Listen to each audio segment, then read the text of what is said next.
नमस्कार, मैं पवन सिंह। दोस्तों, लाल किले की प्राचीर से प्रधानमंत्री मोदी जी ने पूरे देश के माता पिता से एक यक्ष प्रश्न किया था। वो यक्ष प्रश्न क्या था? वो यक्ष प्रश्न था कि जब भी हमारी बेटियां घर से बाहर जाती हैं तो माता पिता पूछते हैं कि कहाँ जा रही हो, क्यों जा रही हो, कितना समय लगेगा, किसके साथ जा रही हो। लेकिन वहीं अगर कोई बेटा घर से बाहर जाता है तो कोई माँ बाप नहीं पूछता कि कहाँ जा रहे हो, क्यों जा रहे हो, कितना समय लगेगा, किसके साथ जा रहे हो। दोस्तों, आंकड़ों के अनुसार हमारे भारत देश में हर 15 मिनट में एक रेप का केस रजिस्टर्ड होता है। आप सोच सकते हैं कि कितनी भयानक स्थिति है। हर 15 मिनट में एक रेप का केस रजिस्टर्ड होता है। 2012 में जब निर्भया केस हुआ था, दिल्ली ही नहीं पूरे देश में आक्रोश था। ऐसा लगता था कि अब समस्याएं नहीं रहेंगी, सरकार ऐसे प्रावधान करेगी, समाज की सोच बदलेगी और इस तरह की भयानक स्थिति दोबारा देखने को नहीं मिलेगी। लेकिन अगर आप धरातल पर देखेंगे तो पाएंगे कि कुछ भी नहीं बदला। सब कुछ वैसे का वैसे ही है। जैसे 2012 था वैसे ही 2020 है। महिलाओं की सुरक्षा के हिसाब से कुछ भी नहीं बदला।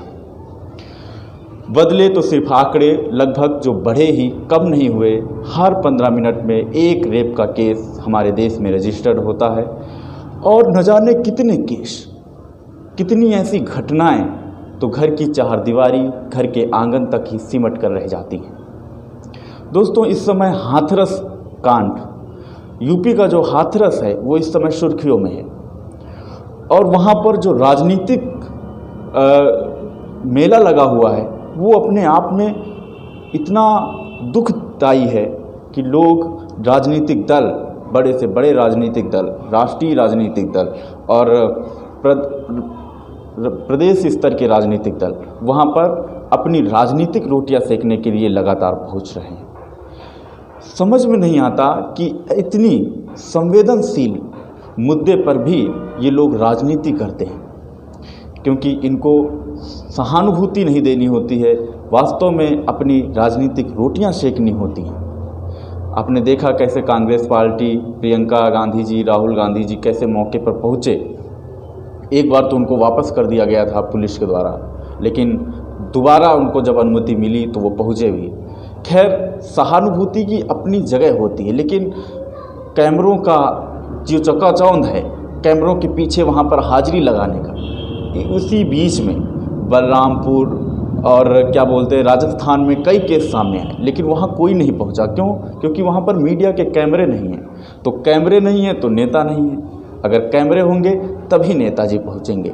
ये हमारे देश की आज की स्थिति बन गई है। और जो सबसे गंभीर मसला है हाथरस केस में वो ये है कि मामले को जातीय रंग दिया जा रहा है, सवर्ण और दलित का रंग दिया जा रहा है। कितनी अफसोसजनक बात यह है कि जिस किसी ने भी अगर गलत किया है तो वो सज़ा का हकदार है, उसको कड़ी से कड़ी सज़ा मिलनी चाहिए। लेकिन इसको पूरी जाति के साथ जोड़ देना, ये बहुत ही घटिया किस्म की राजनीति है। और ऐसा देखने को मिलता है कि बहुत से कि वो अगली जाति के हैं, वो सवर्ण जाति के हैं, वो दलित जाति के हैं, इसलिए नहीं, ऐसा नहीं है। हर समाज में, चाहे वो कोई भी समाज हो, कोई भी देश हो, हर धर्म में, हर समाज में अच्छे और बुरे दोनों तरह के लोग होते हैं।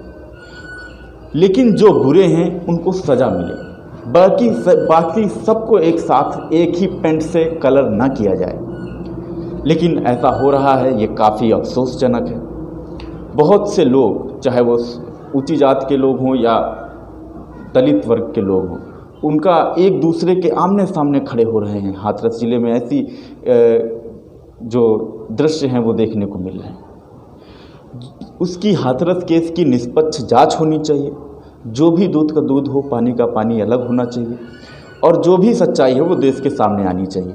और जिन्होंने भी गुनाह किया है, जिन्होंने दरिंदगी की है, जिन्होंने उस बच्चे को इस तरह से मरने के लिए मजबूर किया है, उनको तो कठोर से कठोर सज़ा हमारे कानून के द्वारा मिलनी ही चाहिए। लेकिन इस तरह की राजनीति भी रुकनी चाहिए। अगर आपको हमारा ये वीडियो पसंद आया है तो आप इसे लाइक शेयर और सब्सक्राइब कीजिए। बहुत बहुत धन्यवाद। जय हिंद, जय भारत।